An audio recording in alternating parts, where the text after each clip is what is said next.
Welcome to this explainer. Today we're diving straight into a truly monumental shift that took place in Mexico on December 2nd, 2024.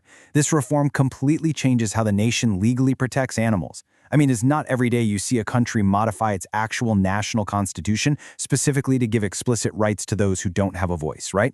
So we're going to piece this puzzle together to understand exactly what changed, why this intervention was frankly an absolute emergency, and how it aims to transform human-animal relations in the country forever. Let's get into it.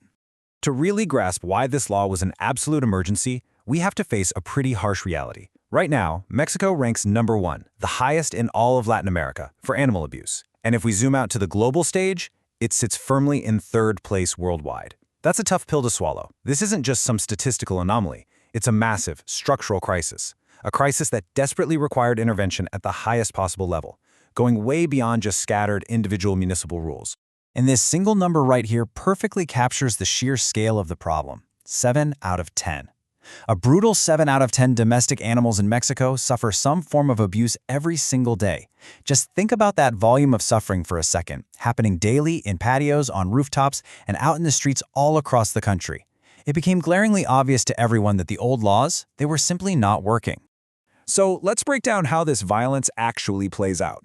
Looking at the reported motives, a huge portion, nearly 15%, is simply denying animals basic food, starvation. That's followed closely by direct physical violence at 13.4%, and then the incredibly cruel practice of leaving animals permanently tied up, which makes up over 12% of the cases. The rest falls under other various forms of mistreatment. Basically, this data paints a very clear and very sad picture of the environment these animals have been forced to endure. And this systemic failure extends right out into the streets. We're looking at a staggering 70% of dogs and 60% of cats living completely abandoned. This is the result of decades of lacking effective sterilization programs and weak punishment laws. We aren't just talking about a localized public health issue here. It literally means millions of animals are living out their entire lives adrift on the exact same streets people walk every single day.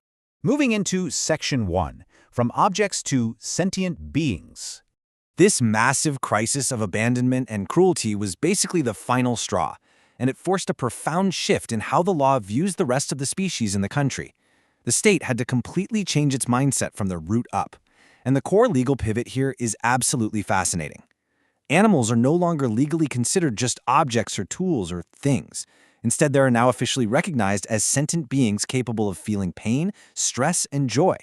For the longest time, traditional laws treated them essentially as private property, like a chair or a car. But this new reform formally acknowledges that they share the world with us, and they deserve treatment based on an absolute respect for their capacity to feel. It's a real game changer. Which brings us to Section 2, a historic political consensus. To make this huge paradigm shift a reality, the political system had to move with unprecedented speed to change the Constitution itself, and the way they achieved this is honestly fascinating to watch. Let's look at the timeline to see how this built up. Starting with the presidential initiative in February 2024, the whole thing accelerated rapidly. It passed both chambers in record time before its official publication on December 2nd. Now, usually, changing a country's constitution is a very long, very drawn-out process. But here, the Chamber of Deputies passed it on November 12th. The Senate greenlit it just 9 days later. And boom, it was officially published right after. This legislative sprint really goes to show just how much of an absolute priority this issue had become. But here is the most incredible part. Zero votes against.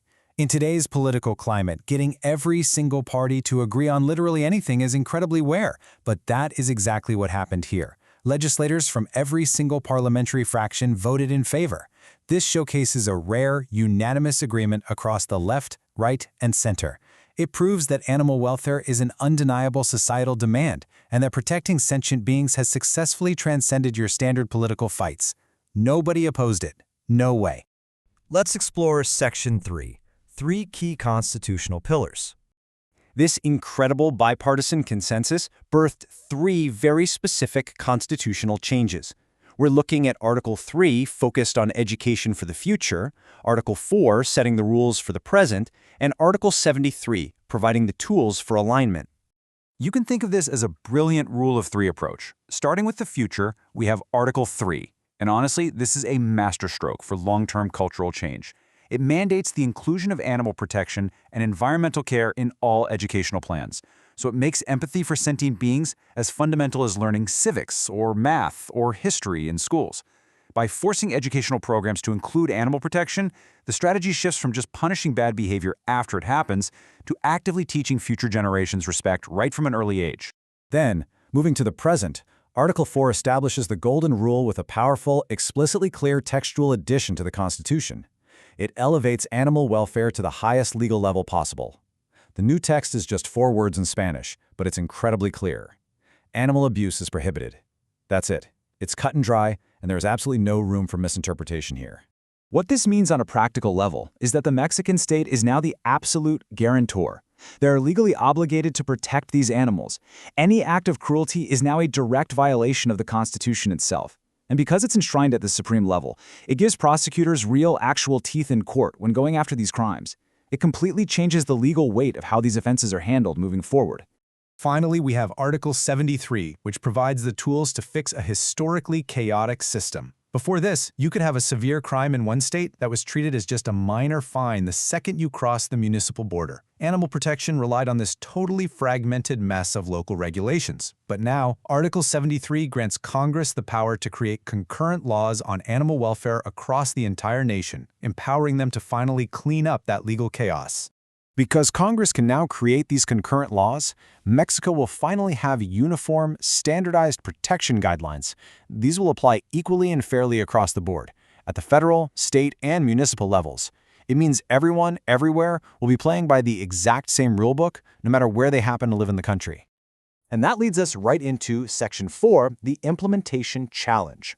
Because, let's be real, changing the Constitution was a monumental first step, but the true test of this reform lies in its daily, real-world operation. Pouring the foundation is one thing. Actually building the house is another, right? So step 1 is done. Step 2 is the next crucial phase, drafting and publishing the general secondary law, which is expected by mid-year. This law will detail the exact fines, the judicial processes, and the funding needed to actually enforce these new rights. Think of this secondary legislation as the instruction manual that dictates how this constitutional mandate will hit the ground running in daily life. Which leaves us with one final, pretty profound challenge. How do we harmonize this new law with local customs across such a vast, complex territory?